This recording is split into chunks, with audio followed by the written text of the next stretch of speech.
Apex's new event comes out today, and also with a brand new update that brought a lot of patch fixes that finally are going to make season 17 work and the meta change to what it was supposed to be. Make sure to like the video, subscribe to the channel, and comment down below if you guys want a chance to win the $75 weekly giveaway, and if you want to stay up to date all things Apex Legends news related. But firstly, you know how we've always been saying Apex needs its own animated series? Well, they still haven't done it quite yet, but there is a game out there that has, and that's Raid Shadow Legends with their brand new Raid Call of the Arbiter. You can watch it for free inside of the game, and they started episode 1 on May 18th, and they come out with a brand new one every Thursday at 10 a.m. Eastern. Now, I actually watched episode 1 a couple days ago, and one thing I really liked about it was the same thing with Apex is, like, you know, there's a lot of this lore behind all of these characters, right? And you just want to know a little bit more about that. So when I saw that they had took this guy, they captured him, they were about to, and they actually killed him, and then I thought they were gonna have to kill the baby too, and then Glytch turns on all of his people as well so they can protect the baby. It just showed the emotion behind what goes into the game, and I know the Apex characters have that as well. And honestly, Raid's done a great job with this. And it's not just the episodes that are coming out. Raid is also releasing lore videos and behind the scenes content over on their YouTube channel. The limited series expands the world of Raid in a way that it's never been shown before. So Raid is celebrating by adding a bunch of Call of the Arbiter related features, including new champion bios to dig into, ranging from the champions that feature in the show like Glytch, Aethel, Kale, and Elaine, to fan favorite ones like Death Knight, Seal of the Drakes, and more. So this launch will offer a ton of cool stuff for Raid fans that are new and old to the game, and this is probably one of the most exciting times to jump in if you've never played Raid before. Everyone's going to get the chance to get Artak, which is one of the 5 new characters from the show, as a playable legendary champion for completely free by logging in the Raid for 7 days in between now and July 24th. And if you haven't started playing Raid yet, use my link down in the description below to get or scan my QR code right here to get insane bonuses. We're talking epic champion, knight errant, and other useful things. And once you're in crushing your enemies, come find me under the name Wraithbane TTV, and if you're fast enough, you can join my clan.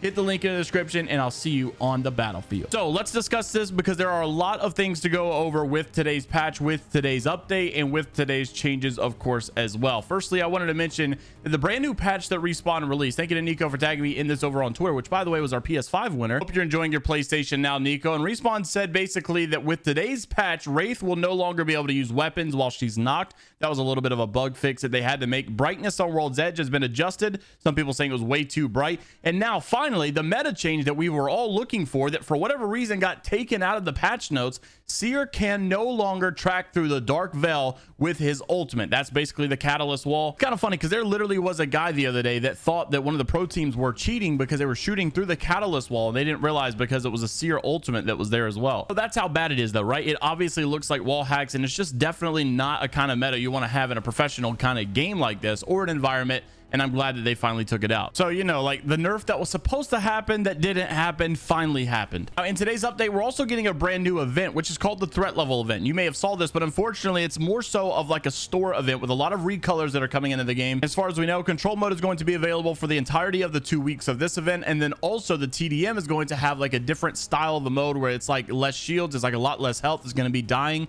a whole lot quicker. The time to kill is going to be way lower. So it might start to feel a little bit more like a, you know, Titanfall, Call of Duty type of stuff in the mixtape playlist rather than just the normal Apex. Now, you may start to notice that a lot of the prices regarding these things are going to be changing, and that's because recently Alpha Intel reported over on their Twitter, and it got a lot of backlash, that new Apex Legends update here is that they're updating their prices for the Apex coins to reflect changes in currencies. Some currencies will see price increases while other will see reductions.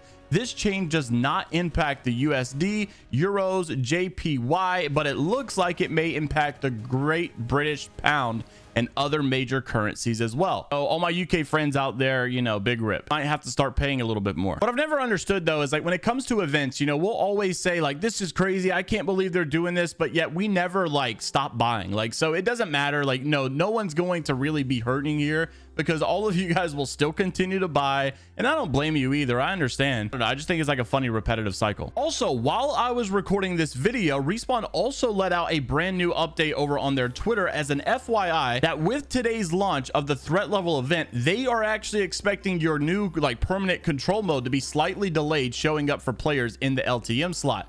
It should go through roughly 30 minutes after the event begins, so we're actually not getting control mode for the straight 2 weeks, like the entire time. It looks like it might be a delay by 30 minutes or so. Not sure what's going on with the LTM playlist, but it looks like maybe there's a bug involved. Now, it wasn't just the update that was in today's news. It was also a lot of drama within the streamer world, within the pro player world, a lot of stuff regarding, you know, the whole controller versus mouse and keyboard thing. A lot of you controller players. So last week, Alberlelli, which used to be on TSM, but you probably know him, and especially if you watch my ALGS channel, currently on Team Lanimals, actually left mouse and keyboard to go to controller because he still said it was by far the most imbalanced input, and so therefore he felt like he needed to play on controller in order to succeed. Well, they actually continued to do so. Alberlelli had looked pretty good on controller. Well, last night they played into an oversight tournament slash scrim slash whatever you want to call it, and then they were actually 3-0'd by the Tripods, which, if you're not aware, is Nick Merckx's team. And so Alberlelli came out yesterday and said that he is going to go back to the mouse and keyboard for the future. Said I'd swap if we did bad in oversight today, and it doesn't get much worse than what we did. Now, they're also still saying that it's not necessarily because mouse and keyboard is better now all of a sudden, but it's actually because it's a little bit of a time crunch to switch that input that quickly, and he doesn't want to throw this for his team as well. But Fallout, former caster for the ALGS, actually said that Alberlelli switching back to mouse and keyboard after quite the past few weeks of quote controller is OP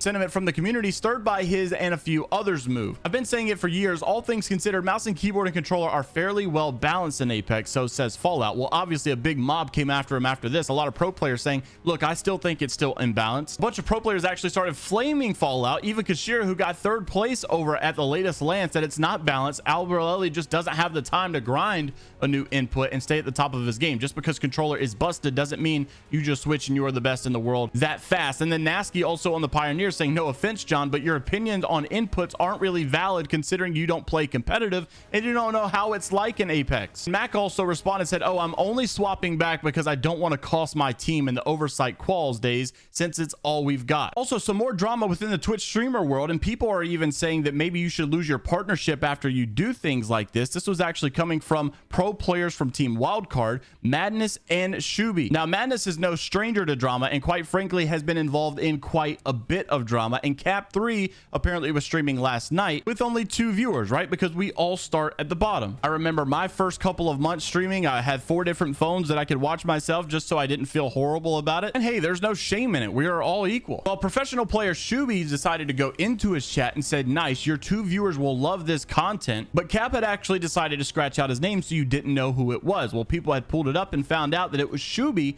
who had said that. And then Madness also saying, dude, you're doing a stellar job camping in silver ranked, bro. And that's when everyone started to get upset that these guys who are supposed to hold a higher standard, who are supposed to be professional players, who are verified partnered streamers and all of this stuff, should not be going and hating on a guy with only 2 viewers, and especially throwing that in his face. Doesn't seem very nice or professional, and quite frankly very egotistical. However, there was a flip side to this story as well that came out afterwards. So Madness had responded to a lot of the hate, saying just because I called out someone for camping banners, chasing Shuby across multiple POIs, then shooting his box in ranked makes me such a crap person. Stop talking about me like you know who I am. If you can't handle the simple competitive banner, you need to get a grip. So the flip side is that supposedly this guy was stream sniping. Supposedly he was teabagging bodies after he killed him for stream sniping. Most people seem to be saying that this actually was not simple competitive banner, and even #1 Warriors hater responding saying the fact that your ego needs to do that to small streamers is wild. You have better things to do. Surely you guys are crazy doing this over a silver lobby. And nonetheless, I'm interested to see what you guys have to say about this. You guys think that Wildcard Gaming is just being egotistical here and this is not how partner streamers should act or respond? Do you feel like this was necessary if the guy really was stream sniping? Interested to see what you guys have to say about all the topics in today's video down in the comment section below.